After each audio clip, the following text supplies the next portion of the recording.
Yun, magandang araw po sa inyong lahat. Welcome po sa Makapili TV.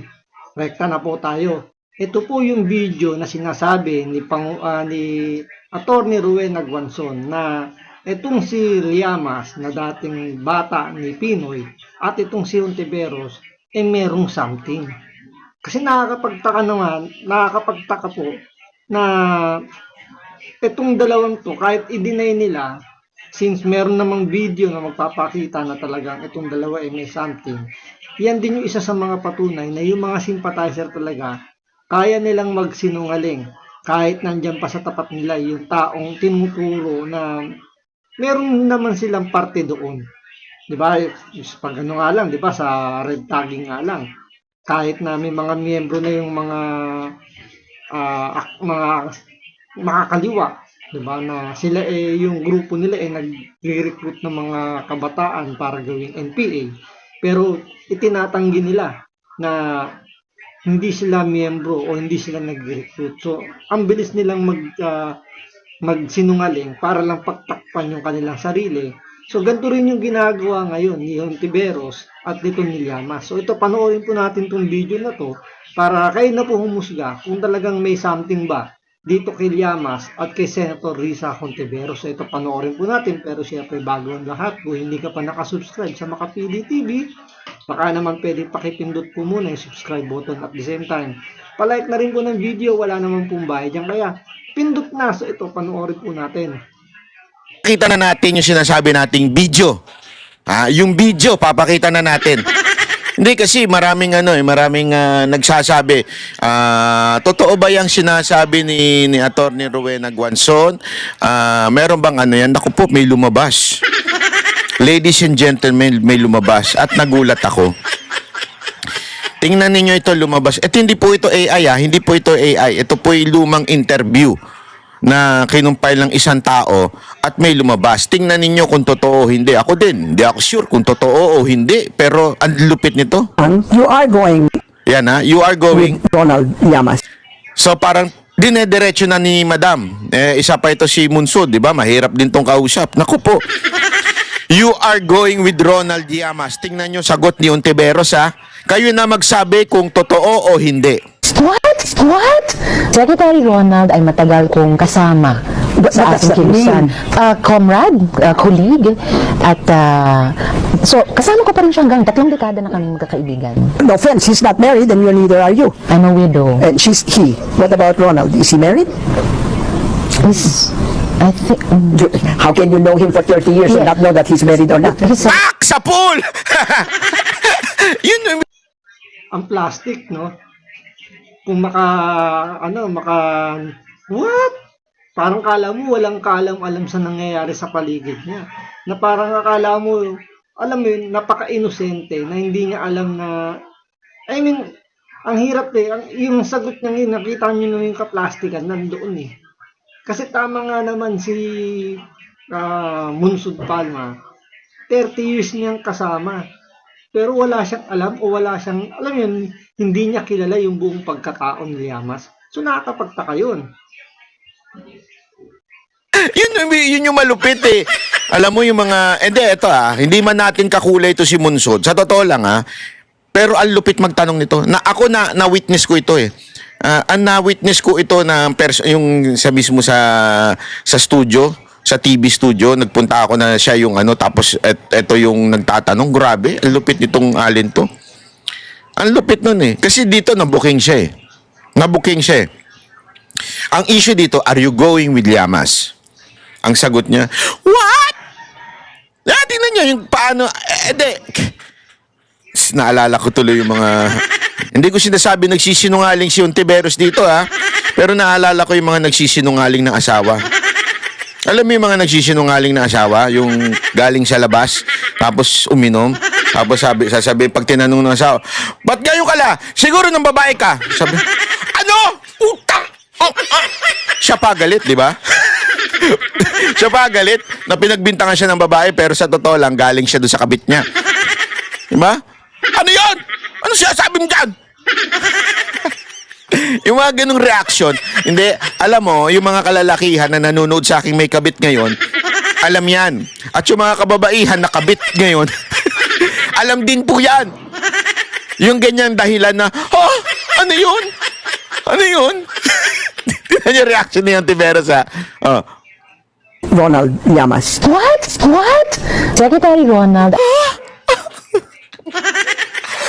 Pero ano, makinis pa si Antiveros dito, ha? Bata-bata pa siya dito. Kung totoo, hindi ko sure, ha? Again, hindi ko sure kung totoo. Kung totoo na naging sila ni Llamas, naku, apakaswerte ni Llamas dyan. Hindi. Sa itsura ni Llamas, kahit sino maging jowa, nung swerte. Swerte ni Llamas, hindi swerte ng jowa. Alam mo kasi ako, yan ang isang hobby ko eh. Totoo, walang biro. Hobby ko yan. Hindi man babae po. Ang makinig muna kayo kasi kayo, mga bintangero kayo eh. Hobby ko, umupo ng mall. Uupo ako ng mall, titingin ako ng mga magjojowa. Tapos sasabihin ko sa inyo kung sino ang swerte at hindi. Halimbawa, kita ko yung jowa, magdalawang jowa. Pangit yung lalaki, kunwari, tapos maganda yung babae. Sasabihin ko, swerte nung lalaki, oh. Pangit nung babae, ang ganda nung babae, pangit. Ganun ako sa mall, nanunod. Kaya, huwag kayong dadaan sa harap ko kung dala-dala yung jowa nyo, ha. O kaya sasabihin ko naman, pangit yung babae, ang ganda nung lalaki. Swerte nung babae, oh. Laki nung nung lalaki, laki nung muscle. Di ba? Eh dito, kahit sino i-partner mo kay Llamas, ang swerte nung ni Llamas. Tuloy natin yung sagot niyan. What? What? Ronald Llamas. what? What? Secretary Ronald ay matagal kong kasama sa What does ating that kilusan. Sa ating kilusan. Lumalabas eh, no? Mga lengguwahe ni Madam. Eh ngayon, hindi niya na sinasabi yan. Hindi niyo na binabanggit yung kilusan, comrade. Ayan o, comrade. Yan ay mga terminoloyo na alam na natin kung saan galing. Di ba? Tapos nagagalit sila pag tinatawag silang ganyan, tapos sasabihin nila, red tagging. Kanino ba nanggaling? Kilusan, comrade, red tagging. Oh.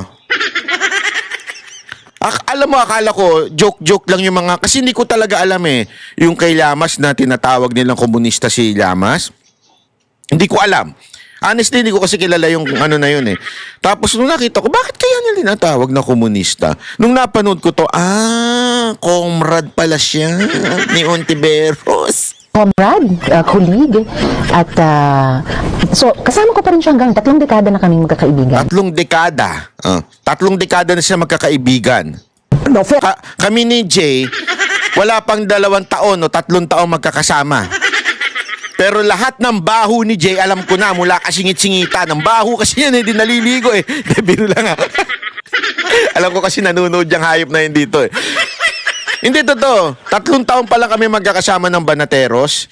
Pero alam na namin ang karakas ng bawat isa. Kaya nga kung papanoorin nyo yung Vox Populi, kabisado na namin yung bitawan ng isa. Itong isan to, ganito ito, daldal nito, ito si ganito, tahimik, ito si ganito, ganyan. Alam na namin yan.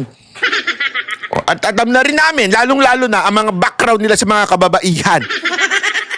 I mean, asawa nila, kayo naman, oh. Ilan ang anak nila, sino-sino yung mga naanakan nila, yung mga ganon. Alam na namin yan, kabisado na namin. At alam namin kung sino may asawa at sinong wala. Alam namin. At alam din namin kung sinong takusa at sinong hindi. Pero si Ontiveros, 30 years niya nang kasama si Llamas, comrade, 30 years sa kilusan kasama. Nung tinanong, She's not married and neither are you. I'm a widow. And he. What about Ronald? Is he married? I think, How can you know him for 30 years and Yeah. not know that he's married or not? yon, nayari siya doon. 30 Kasi tama nga naman, di ba? Yung iba nga, di ba, 1 month pa nga lang kasama sa trabaho. Pero nag-open up na ng sarili niya, di ba? Yung background niya, tungkol sa family niya, sa mga kaibigan niya. So, katapano, meron ko ng konting nalalaman na konting klaseng pagkatao niya. Pero dito, 30 years niya nang kasama, hindi niya alam na kasal o kung may asawa man itong si Llamas. So, dito makikita mo yung pagsisinungaling dito. Either nagsisinungaling siya para pagtakpan si Llamas o nagsisinungaling siya para isalba yung sarili niya. Kasi alam niyo naman si Ontiveros, di ba? Ano to eh, yung pakitang tao na akala mo pinakamabait, pinakamalinis, yung walang bahid ng anuman. Yun pinuportray niya sa sarili niya. Pero sa mga sinabi nga ni Attorney Rowena Guanzon at dito sa video na to, kasi doon nga sa sinabi ni Attorney Rowena Guanzon, laging magkadikit daw itong dalawang to, si Llamas at si Ontiveros. So, may something sa dalawa. Pero idinideny dito, gaya ng pag-deny ng mga sympathizer ng NPA na sila miyembro ng NPA kahit na mismo si Joma Sison na yung nagpangalan sa kanila na sila ay talagang mga active member o active group ng NPA. I-deny pa nila tapos ang bagsak sa gobyerno, red tagging daw. Sila mismo nagre-red tag sa sarili nila. So ganyan sila magsinungaling para lang pagtakpan yung sarili nila. 30 years mo ng kasama, hindi mo alam kung kasal yun? Ito isang malaking kasinungalingan, di ba? Ito sa tingin ko kasinungalingan.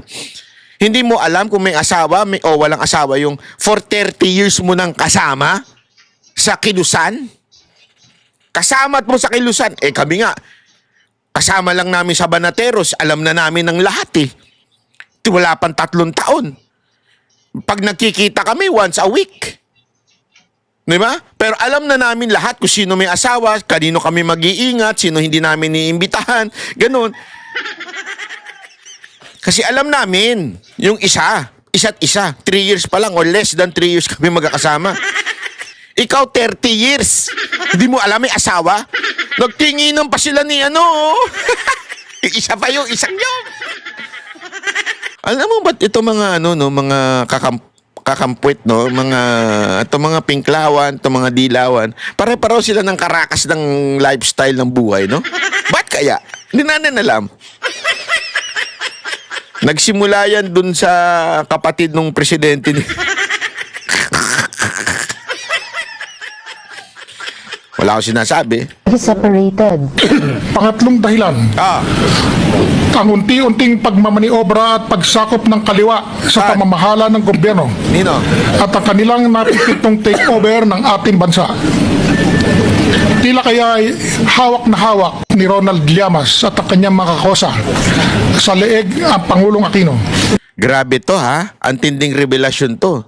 Tandaan nyo, Chief Justice to. Chief Justice to. Ang daming alam niyan pagdating sa mga kaso-kaso. At sinasabi niyan diretso, unti-unti nang nasasakop ng pamahalaan ang gobyerno natin ng makakaliwa. Kanino? Sino? Ito, si Llamas. Forget this.